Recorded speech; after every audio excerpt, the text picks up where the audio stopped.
All right, guys. Sorry, I had more technical issues this morning. Welcome to VIP Pre-Market Prep. My camera's not working. My audio should be working. We'll get that camera fixed for tomorrow. But in any case, look, I don't have good news for you. You can see SPY 372 was kind of my line in the sand. That's the 20 DMA after the FOMC meeting yesterday. Below the 20 DMA, we retest the lows. That's where I'm at. I'm going to keep it a little simple as that. Now, that bigger line in the sand, the 200-week moving average, is over there at 361. And look, we have two catalysts coming next week. We have the election on Tuesday. We have a CPI.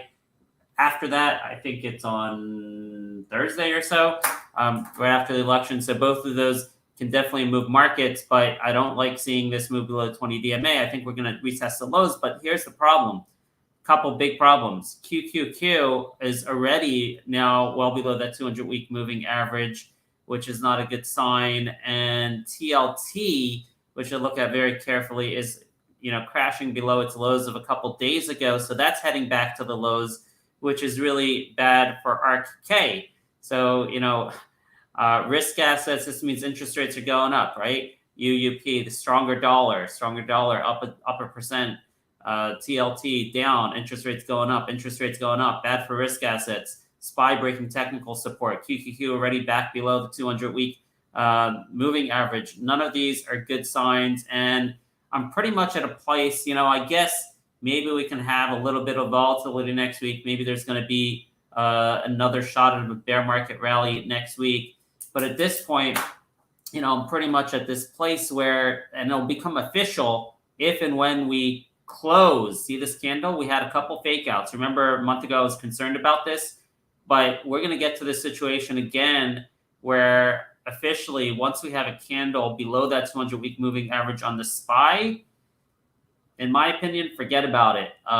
Meaning we're going to be in for an extended bear market of quarters or maybe even years. So I am starting, and I should have probably done this a while ago, but it was prompted by a kind of new opportunity for myself where I'm going to be consulting with a fund to help with some trade decisions. And as part of that, I'm shifting my strategy to be more income focused, lower risk, lower return, but still very good returns. And, part of that, I just love selling puts, right? That's something that I've done at various times throughout my career, had very great success with, and I've laid off of it for the last couple years.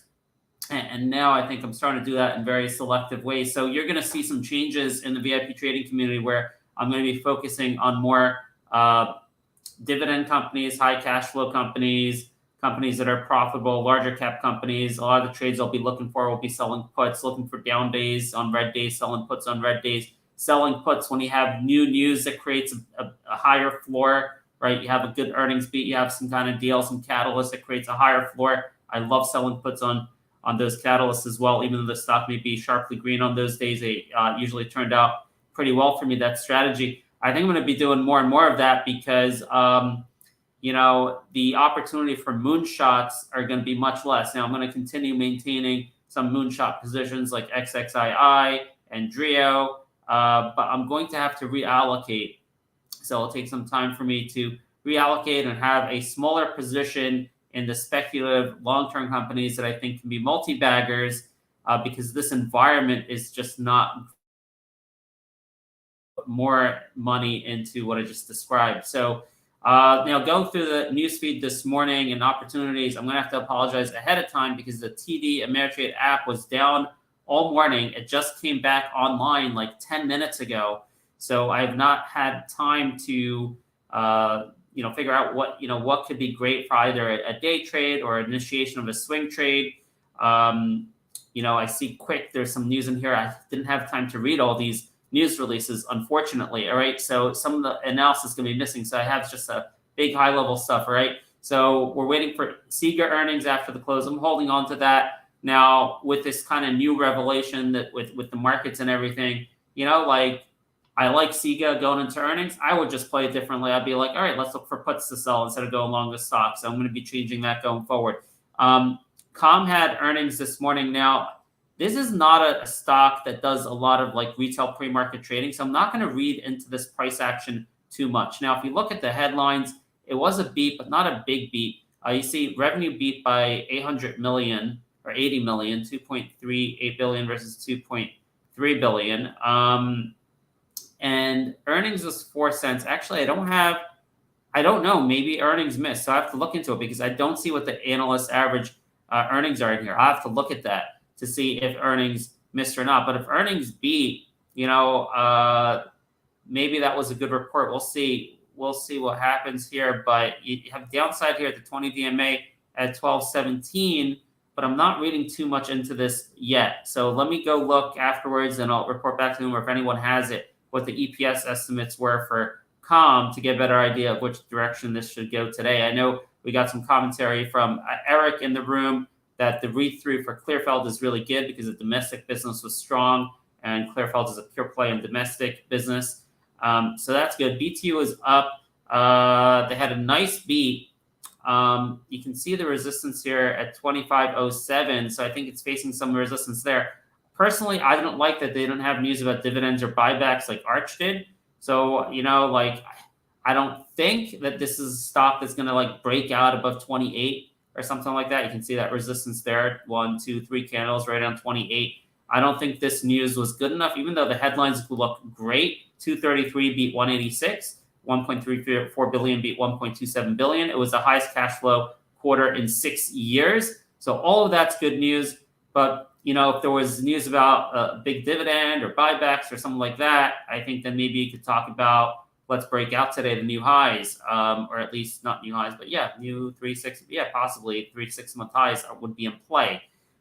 So my expectations are a little bit tempered here. It's a good report, so I think downside is kind of limited here. So this is probably a decent stock to maybe look at selling puts, because if the stock is put to you, you're going to get dividend. Oh no, you're not going to get dividends yet, but maybe dividends in the future. But this has been volatile, trading in a range, and I think with that low PE, you have a floor here. It's not going below that 50 DMA. I think that's a very safe bet. So good earnings from BTU. Rum, we just nailed this yesterday, and look, we'll just continue collaborating in the room when we see opportunities. We really got in right at the lows. I put that trade out there for selling $10 puts for $2. That was awesome. Very excited about that. And don't forget, the day before, sold at $13.45. That was brilliant. Missed the high by a penny. I love it. All right, so that worked out well.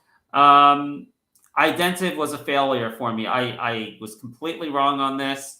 I apologize if anyone lost money on it. I did. Fortunately, it was a 0.5, maybe even less than a 0.5% position for me. But still, it's money and it hurts, and I'll lose a few $1,000s on this or whatever it is.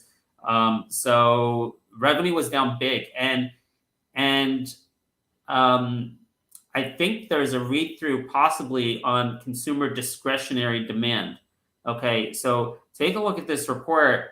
They're saying that some language in there, I forgot the exact language, but I think there's a clue in here about lower consumer discretionary demand that may be impacting INVE. And look, we've seen it in some other reports here from Peloton and ROKU. All right. Now, again, because my news feed was down, I didn't get a chance to see in detail, but I think Peloton, I think Roku, I saw something about expectations of reduced advertising spend in next quarter, right? So people executives starting to think a recession is coming.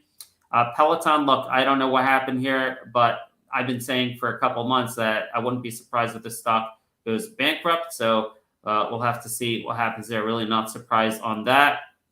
And then the whole fertilizer sector got walloped.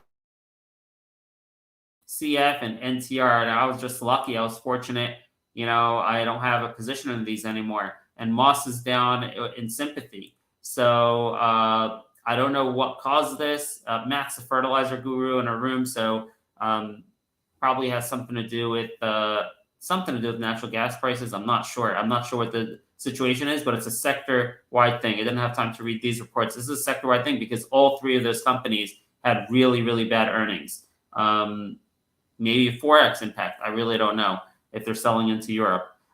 So I personally got lucky not having a position in those. Let's see if Matt has some guidance to give us on the fertilizer sector. Maybe there's an opportunity there. All right, so there was some other news here, again, which I didn't have time to pull up to the top of my watch list. If you order like this, you can see where some of these news items are. ARKK had some news. I'm not trading it. Some cannabis news up 5%. There was also some news. We saw with QUIK. Let's pull up QUIK, and we'll pull. There's news with TFFP as well. It just came in. So QUIK, this chart's been kind of strong, but look, this is one that very hard to trade because it's not very liquid. So I have a position in this, and it's just hard to trade. Not liquid. One of those microcaps. But for me, I think I'm keeping an allocation in this as one of those kind of moonshots opportunities. So I'll have to be selective of which ones I keep. I think this is one I'm going to keep because of the recent news flow. But QuickLogic partners with MA Technology to distribute EFPGA technology. I just literally saw this as I walked into the door. I don't know what it says. So take a look at that. Then TFFP, which we got clobbered on. We had Dan Carlson on yesterday. I haven't really had time to see this. I saw the headline. Let's see that they're doing. I wonder if there's money associated with this collaboration. That's what I'd like to see. All right, let's see if we can scan through this real quick together and see if they're getting any money. I'm out of this, by the way. I took a loss. It doesn't seem like management is properly managing this company, and I'm trying to wean myself off of microcaps that are disappointing, that are not profitable with bad management. So I took a loss on that. You can take a look at that news. There was some additional news on GMER out this morning. Little microcap. I'm not in it. John in our community is in it. A couple people in our community are in it.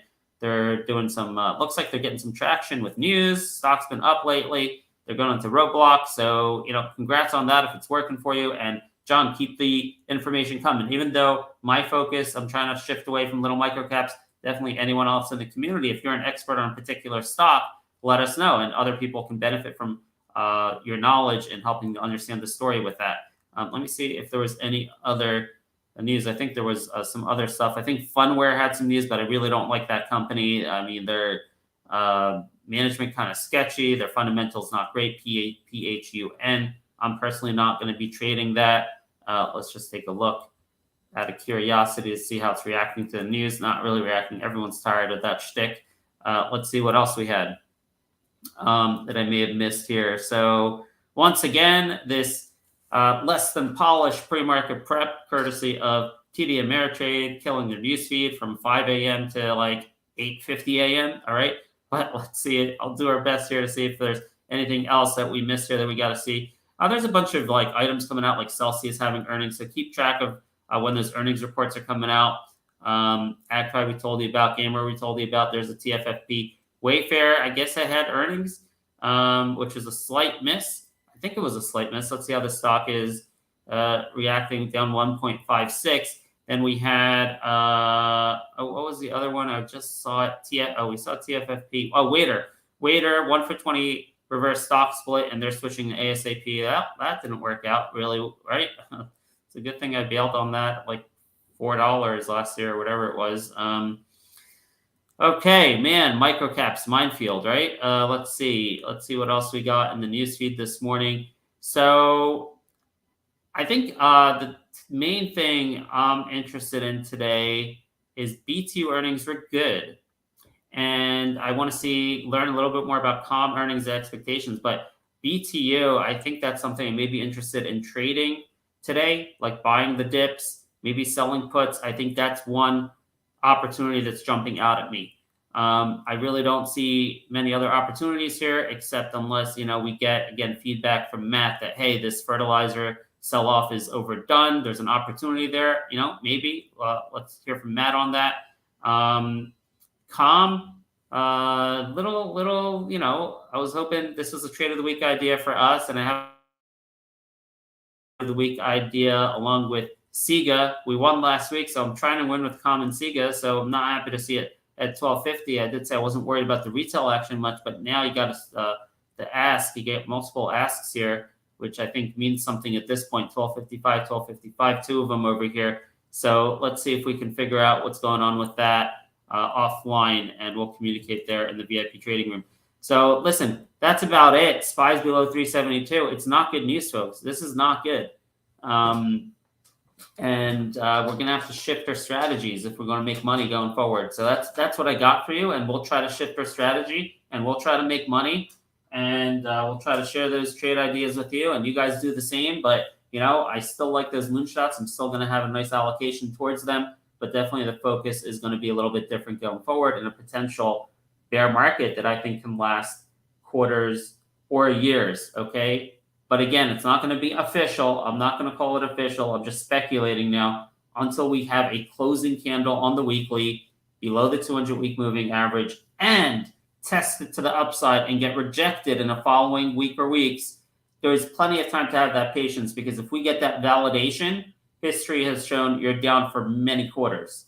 So holding out a little bit of hope, okay, that energy and agriculture and aerospace will hold the S&P 500 up. I assume there's a little bit of possibility of that, so we'll have to see. Okay, so kind of shifting gears here, guys. All right, thank you for joining us. Sorry for the little messed up technical show, and we'll get everything straightened out for tomorrow. We'll see you for a quick post-market wrap at 4 p.m., at which point maybe I'll drive down to Philadelphia, and guess what? The Houston Astros may have saved the economy, possibly, right? Every time the Phillies win the World Series, we get into a major recession. So, man, the Astros last night, not looking good. Pressure is on the Phillies. They got to win tonight. It's a must-win, because if they don't win tonight, they have to win 2 in Houston, and that's probably not going to be possible. All right, have a good night, guys. Good morning. Good day. See you.